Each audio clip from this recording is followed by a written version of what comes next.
Fibersandfloss Canada. Welcome back to my channel, and if you're new here, this is a channel all about cross stitch. I do have some other crafts that I regularly share as well. I do save that to the end just in case that's something you're not here for. So I always start off with book of days. This is just a way for me to journal and sort of keep a record of what I've been working on. Now, it hasn't been long since my last video, but I wanted to film because I want to wrap up Sampler September. Sampler September was my most favorite month of the year. It always is. I was able to work on 4 really great projects, and I'd like to share the last 2 with you, as well as what I have started for October and my plans. I also have a very cool box I've made and some big plans for a sewing table, so stay tuned for those. I'll share that later in the episode. This is where I was for Sampler September. As you can see, I stitched almost every day, though days I didn't stitch were days that I was working. You did see most of that on my previous episode, so we won't really go through that in too much detail. In October, I just want to share how much I love autumn, and I was able to get my hands on some really cute stickers, so I was able to decorate this one. The list here are my current whips, and then yeah, just stickers for a really beautiful book. If anyone's interested in the book, just let me know. I got it off Amazon. I can let you know which one it was. It was all cottage stickers. My red hearts are dates that I have my lady friends over to do whatever sort of craft people are into. And there's a cool quote up here that I've posted because I think for I have a fair bit kitted up and ready to go, but I think for 2025, I will probably refrain from purchasing most things. I want to stitch what I have, and I do want to start a chatelaine, which will require a little bit of purchasing, but other than that, I want to kind of stick with and stitch what I have. So the quote says, do not spoil what you have by desiring what you have not. Remember, what you have now was once among the things that you had only hoped for. And that was by Epicurus, and he was a Greek philosopher. And that quote really resonated with me. I thought, you know, I do have a lot of really beautiful projects, and I think for 2025, I really want to focus on making some great progress on that. And anything I start other than the chatelaine, I do want to start things I've already kitted up and purchase less.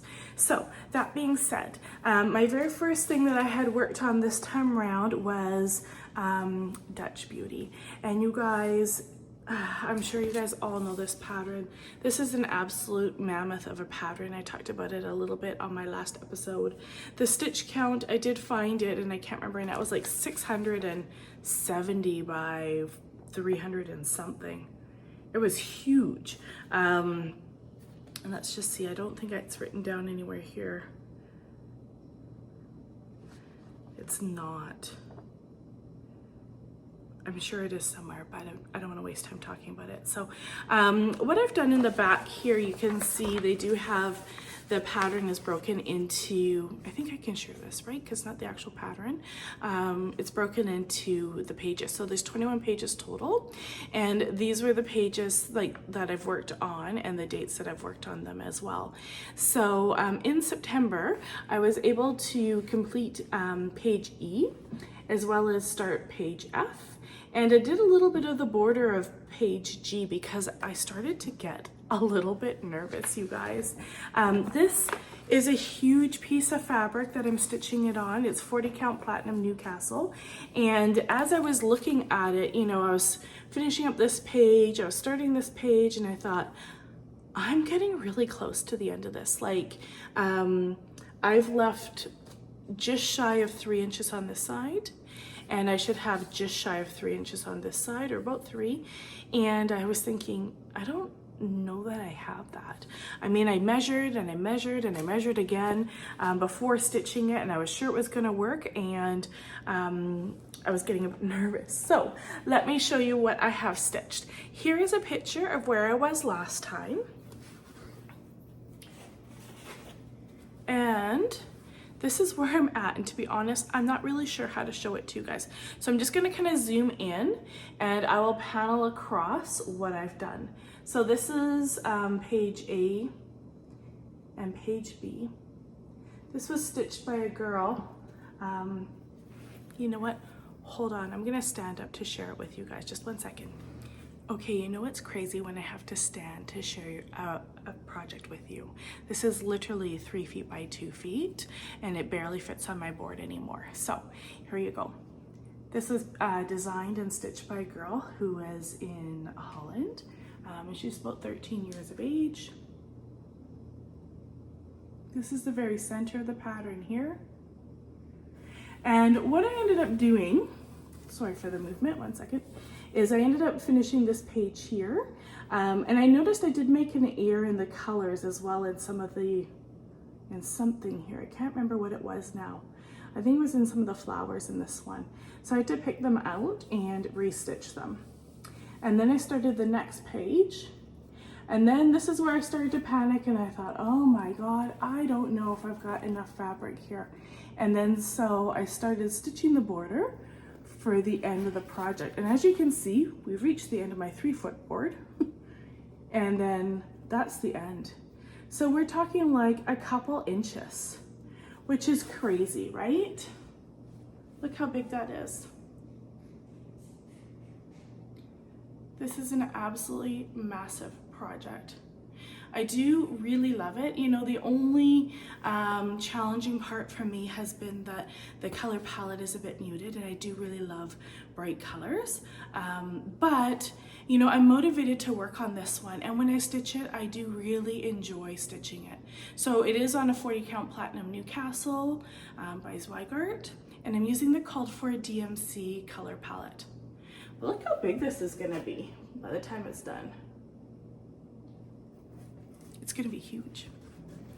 Okay, so that was the 3rd project that I completed for Sampler September. The next project I have is a new sampler for me, and it's quite petite when you compare it to Dutch Beauty. So this one here is Lammegien Pot 1852, and this is by Modern Folk Embroidery. This one I talked a little bit about recently in a video with Samantha, and I went into more detail about, you know, getting it. It is an exclusive in a shop in Holland, which I will attach the information in the description box if you're interested in ordering it for yourself. If you want more information about this, you can actually watch our previous video. I'll link it here for you. But yeah, so without further ado, here is where I was last time. And then this is where I'm at now, and it's such, look how small it is. It's so small compared to Dutch Beauty. But what I really love about this project is the colors. So you can see right here, it's all stitched with Soie, and it is on a 40 count vintage country mocha is what the store had sent. I was a little bit disappointed in the selection. I thought I would get something, you know, hand-dyed, sort of special, exclusive to the Netherlands, and it arrived as vintage country mocha. So that's what I'm stitching it on. What I was able to do was start the top of the ship here. So this ship here has 7 people in it, and Jacob thinks that that may symbolize the 7 people that were in her family. And then it's the bottom of the ship will be the next part. My goal in this pattern was to actually complete a page. So in Dutch Beauty, I had completed a page, and I wanted to complete a page here. So I actually finished page A, and then I did all of page B, and just a little bit here of page C. So I've made some pretty good progress on this piece. It is quite a small stitch, and you would be able to fly through it and stitch quite quickly, I think, if it was the only piece that you were working on. But I'm kind of trying to savor it. You know, it's the first time I've used Soie d'Alger, and I've stitched anything that was kind of like this. So I'm really, really enjoying that. Now, in terms of finishing, when I'm done this, I want to do the hem stitch here. And that's something I haven't seen a lot of people use for finishing. Cardamom Pins, she does do a fair bit of hem stitch. And she did attend Jacob Palooza, where I guess she did a class that taught them how to do the hem stitch. And so I did purchase this here. You can buy this everywhere really. Kitten Stitcher has it, as well as 123 Stitch. I'm sure a ton of other stores also. But this is a book on how to do the open hem, and it is written by Jacob with Modern Folk Embroidery. And there is some really, really lovely pictures. They're very clear. He uses, I can share this, right? Yeah, it's kind of like a flip through, darker floss, so it's easy to see what he is doing, and it is very like step by step. So I think I should have no problem doing the hem stitch following this here. Okay, so the last part for September, I put away all my samplers, and for September 30th in Canada, we have Truth and Reconciliation Day. And for that, I wanted to stitch something that kind of let me have time to, like a process piece where I could stitch and think about Indigenous culture and history, you know, just the truth and reconciliation process as well. And during that time, I'm also listening and finishing up Braiding Sweetgrass, which is a wonderful book, and I'll link the information for you there. So for that, I am stitching Earthdancer by Butternut Road. And this is absolutely, I wonder if I can get to focus here. I might just have to put a picture in maybe. This is a beautiful pattern. So I've always been drawn to this pattern. You know, the colors, the dream catcher, and this one uses some different materials. So the dream catcher here is suede, and these here, which I thought for the longest time were bugle beads, but they're not. It's suede as well, and it's pretty thick, so I'm not really sure how that's gonna go over. But you know, when I look online, a lot of people have stitched this, and it's really, really beautiful. So obviously it works. And this Butternut Road, if you guys don't know, is designed by Marilyn, and that's Nora Corbett's mom. Nora Corbett does Nora Corbett as well as Mirabilia.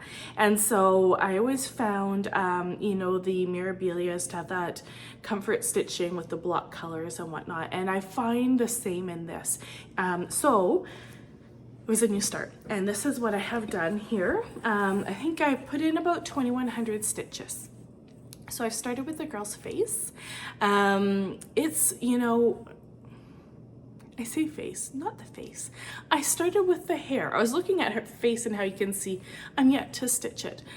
So this one here, the colors are gorgeous. So it's all stitched with DMC, and the linen is a 28 Prairie Grain linen, 2/2, and it is the linen's by Witchelt. And I have to say, this linen here is it's a little bit loose, you know, when I don't know if you can kind of see it there. Not really, eh? But I have my old one, my lavender and lace, and when I stitch that one, I find that the threads of the linen itself is loose compared to, you know, the new stuff that's being made, and I find that on this piece as well. So I'm not sure if that's because of the large account or because it's actually older linen. I don't know. And this was a project that was gifted to me by a wonderful lady down in the States, and so I think it's really special that I'm able to stitch this as part of you know, well, for Truth and Reconciliation Day, but also I think this project is going to carry a lot of meaning. While I'm working on it, I am listening to Audible, lots of audiobooks on, you know, Truth and Reconciliation, the Indigenous cultures in Canada, and I think it's a good way to kind of educate myself while I'm stitching the piece. It's a good process, right? So with this particular piece now, when I'm looking at it, for the skin is going to be the next part that I start, and I want to make sure that, you know, her skin's a little bit darker than some of the, you know, the other figures that they have designed for Butternut Road, which are quite white. And I looked at it and I pulled the colors, and it is a really nice color. So I think I will stitch the called for. It's kind of just a it's not really brown, but it's a beautiful color. I'll pull it next time I show it to you guys. But I think I'm gonna do her skin 1/1. I think this piece really deserves to have the 1/1 and just have it stitched really, really beautifully. So yeah, I've really enjoyed it. It was a lot of fun. I love the definition in her hair. I love the braid up on her headdress there. It's gonna be really, really beautiful. And I have to say that I had pulled this out and I went to start and thought, oh, I'll do a center start. And I looked at the colors and I was like, oh no.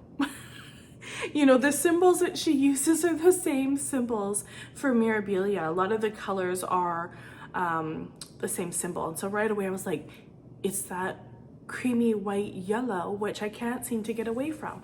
All of my Mirabilias right now are the creamy white yellow, and it's making me a little crazy. And that's in this one too, right in the very middle of her dress. Do you see all of it there? I thought, I can't start there. It's such a challenge on my other ones.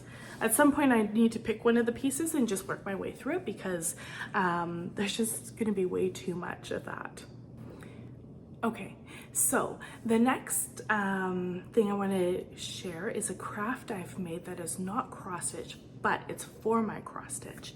I'm not sure if I can really share it very well here, so I'll probably insert some pictures while I'm talking. But what I ended up doing was ordering, I don't know how to say that, Landisi? It is a little like travel case. Oh, you can see some of my fabric poking through there if I hold it down. That's better, it's closed. And this travel case is really, really fun. So I ordered dark green because that's what came to my house the quickest, and I wanted to work on this little project. So I'll try and share it here. If it doesn't work, I'll put in some photos. And inside I have used French General fabric, as well as 100% wool felt by Weeks Dye Works, and I absolutely love it. So it does have this little middle spot, and I chose to keep that there, and just I decorated the top of it, and it is a little like a little pocket that you can put, you can keep your scissors, they fit perfectly in there, and then it still is taut, so when you close it, it's not going to open. And I've made a bit of a pillow top here. I don't know if you can kind of see, it's a bit poofy, and so that's a spot that I can put my needles as well.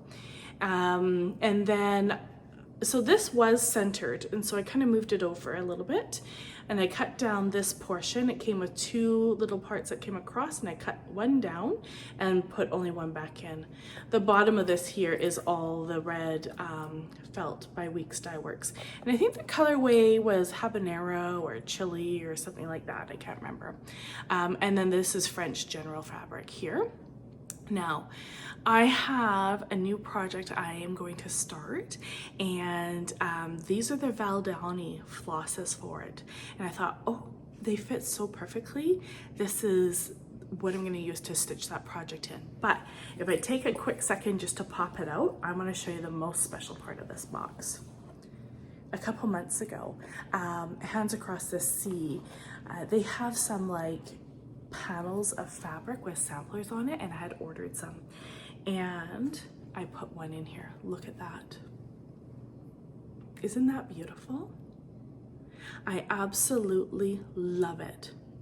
I'm holding it on quite the angle, and I just thought, oh my gosh, all my other stuff hasn't fallen out of here yet, so maybe I'll hold it in there. But yeah, it's really, really cute. And then on the inside here is also the red felt. So really, really happy with this project. You know, it doesn't take any fabric at all, very, very little, and I had a little bit of lace trim that I had used in there as well. And yeah, it was a lot of fun to put it together. I thought I could get used to making a lot of these, so very fun. I know that for what was that, midsummer stitch, that's what it was called. There was a class with Annie, Needle in the Hay, and I didn't get an opportunity to attend that because we were also all over the place that weekend. I had a stitching meetup and I went to the States to go to a LNS, and I was working, and it just wasn't a great weekend for me. So I kind of feel like I missed the boat there, and so I was happy to be able to order that, put it together. It went together a lot quicker and easier than I thought, and I really enjoyed the process. Okay, the next thing I wanted to share with you guys, I'll put some pictures in here. I was on Facebook Marketplace and I found this sewing table. Now, bear with me here, but I had this crazy thought. The table was $20. So I went and I picked it up. It's got a lid that lifts open, and then there's a tray inside and like a big empty box underneath. And I thought to myself, what if I make this into a, like, finish it the same way and make it into a big giant sewing box like I had just done that little one. And so I thought, for $20, I mean, let's just see what happens. So I went and I've picked it up, and I'm planning to refinish it, and then I want to put a lot of felt and some nice fabric on the inside. So I was wondering if I should make a video on that, or if I should just share the final project. So if you want a video, leave a comment, let me know, and if you do, I'll give it a go and see if that's something that works for me. I don't know. Hey guys, it's Erica from later in the day because I forgot to add in my EPP. I'm coming back just to share it with you guys. So for my English paper piecing quilt, in the month of August, I had 62 hexes I had sewn together. I really wanted to double that number, and I'm currently at a number of 128. So I've just squeaked by and doubled it. I wanted to share with you, I keep this in a tray. And this is something that I just throw up in the windowsill, and then when I want to work on it, I pull it down. This is a really cool box too. I got this from IKEA. Super simple. I think it was like just a few dollars, nothing crazy. But what I love about it is it has a tray on the inside. And so I'm able to keep my next hexes that I'm working on, the ones that I have pulled out, my floss, my scissors. I put even a little needle minder in there for me, and then at any point I can just lift this out, and then I have more fabric below, which I thought was pretty cool. So if you're looking for a little box of some sort to keep your sewing bits in, it's pretty neat. Now for the quilt, this, I'm trying to make it more rectangular, and I'm getting there. I don't know where it was at last. So I previously had done a lot of the blues and the greens. This is all K fabric. So I did a lot of that. I don't know how I'll show this in the future, pictures maybe. And now I'm adding in some of the pinks. And I absolutely love it. I think the, you know, the colors are really beautiful. I hope you can see that. There you go. And then so my plan is to add more of the greens at the top on this side here. But it's been a lot of fun to sew, and you know, it's easy. It's so simple to make these pieces. And you know, you think about quilting, I quilt as well, and it's very precise. EPP is precise-ish. Doesn't have to be perfect, and that's okay. And like one of my friends, so my girlfriend Rana, who has quilted for years, she says, EPP is what it is. There's no, like, you can't become more accomplished in your skill level and become a better, you know, stitcher in terms of EPP work. It's all the same. If you can do a whip stitch, you've got it. That's it. That's all there is to it. There's no, like, I mean, you can't really work on perfecting a whip stitch. It is so simple, right? I guess what you could work on is your, like, ergonomics and being a quicker stitcher and having the right flow and movement for your body and stuff like that. But I've really enjoyed it. It's so much fun just, you know, choosing which color is going to go next. How do we blend those colors? So even with the pink, you know, starting to pull some of the pink through on the other pieces. And it's been a lot of fun. I've really enjoyed that, especially seeing some of that pink come together there. I've noticed the one color I don't have that I'm gonna have to purchase some of is the yellow. A lot of the, I'm using, it's cool, but they're bright cools, you know? And a lot of their yellow fabric is kind of more muddy, if you will. So I have to look into that. I know there's a couple of bright pieces, but it's just hard to find because it's not a current collection. So, but it's a recent collection, so there's hope yet. The next thing I have is my plans. And so for, I just have to say I'm doing really good. It's about 20 minutes. I worked really hard to try and shorten some of my episodes. So hopefully I can probably wrap this up in about 5 minutes and you guys can move on to the next video.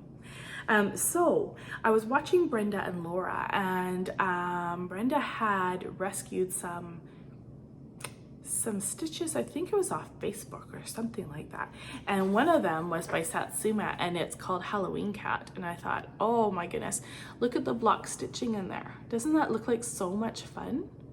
And so I thought that's great. It's like DMC floss, super cheap to kit up. And you know, interestingly enough, I had placed an order with Embroidery Marketplace a little while ago, and the fabric I ordered was to go with a pack of, you know how Vera Soie makes these, you must see them. I don't think 123 Stitch has this, but if you go to Embroidery Marketplace, her selection of Vera Soie is unbelievable, and you can buy these like little bags, and let's say you want like the Gloriana Schoolhouse Red, you find that like the color red that looks like that. She's got multiple different ones, and she'll have all these different types of a Vera Soie in that color, and it can include a ribbon, and you know, 103, and some of the thicker, I'm not too familiar with it, so I'll have like Soie d'Alger, but then I'll have some of the thicker stuff and the stuff that's on like the spools, like the wooden spool as well, and sometimes you get rickrack in there. You can get all sorts of stuff. So I had ordered one of those sampler packs.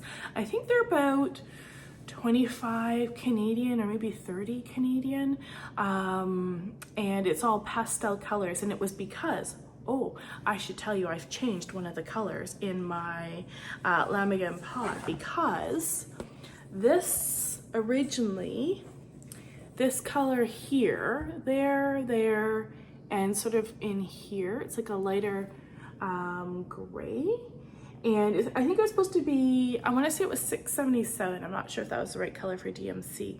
And so when I had stitched the Soie d'Alger that the store sent, it was really white. Like I couldn't tell a difference between the cream and the light gray. And so I ordered this other color, which I've stitched here, and you can see the difference there. You honestly couldn't see any difference before. So that one thread was a part of this package, and I had ordered this other fabric to go with it, and the fabric arrived, and I thought, oh, that's definitely different. Where's my, here. It is 32 count, picture this plus, and it's called, the color's called Chalice. It's actually pretty true to color here with this. It's kind of like a peachy, orangey color right there. That's the color. And so I wonder what, I'm gonna pull the colors and see, would that work on here? Some of the moon and the clouds, I think those are clouds, they may kind of disappear, but that might be okay. And I've also ordered the same blue as well, so we'll see. When that comes, I'll pull it all out and compare it and see which one I'm going to start with that. While I was there, I got a bit sidetracked and ordered this pattern as well, called Autunno. And I really like this. I thought that it calls for DMC, and it's all like the variegated DMC and a little bit of regular. And I thought it'd be really cool to stitch. It's pretty small, I think 8 by 8 or something like that, and put it at the front of a project bag. So that's one that if I have time, I might start, but I plan on doing Nora in November, and so I might not have as much time as I had hoped. Now, this is the, that Valdani floss, beautiful, right? This is the project I'm going to stitch with. It's called Autumn Quaker, and it's absolutely gorgeous. But now that I've ordered it, I've run into a bit of a problem. So it calls for 28 count doubloon, and this is doubloon. And they didn't have 28 count. And so that was okay, but then it said it would arrive end of November. And I thought, oh, I don't want to wait till end of November. No problem, I'll just order it in a 32. But what I didn't realize is that these flosses, this is the 3-ply. Can you see that? Kind of, not really. It's a 3-ply. And so it says the 3-ply on a 28 count is beautiful, but you might have to separate the thread if you're using a higher count. So my question to you is, have you used the 3-ply Valdani? And if you have you used that on a 32 count? And do you think we can get away with a 3-ply? Or should I separate that into the 2, which would kind of suck. I was looking forward to just pulling it off the spool and stitching with it, but I don't know. I guess we'll see what happens. And then my last plan that I have is, you guys do this too? I've got my notes because I'll place an order and then it comes and I think, I don't know what project that was for. So 1 second. So I ordered Turkey Day, and this is by Cottage Garden. Cottage Garden Samplings, and I really love the colors in this. Look at his what do you call that, you know, his throat, his neck, his gobbler. It's so pretty, and all the variegated floss through here, of course, as well. And so I have a couple color options. This one here calls for 40 count ancient linen by Picture This Plus, and I had ordered not that. I'll tell you that much. It wasn't that.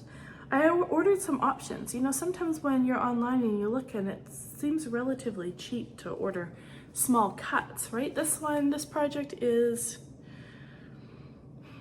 100 by 130. So it's small. And like on a 40 count, that is 5 by 6 inches. It's really tiny. You can order those little cuts from 123 Stitch and it's like $7. It's not a big deal, right? So this one here, this option is mellow, and I think that's pretty close to what you're seeing in the picture.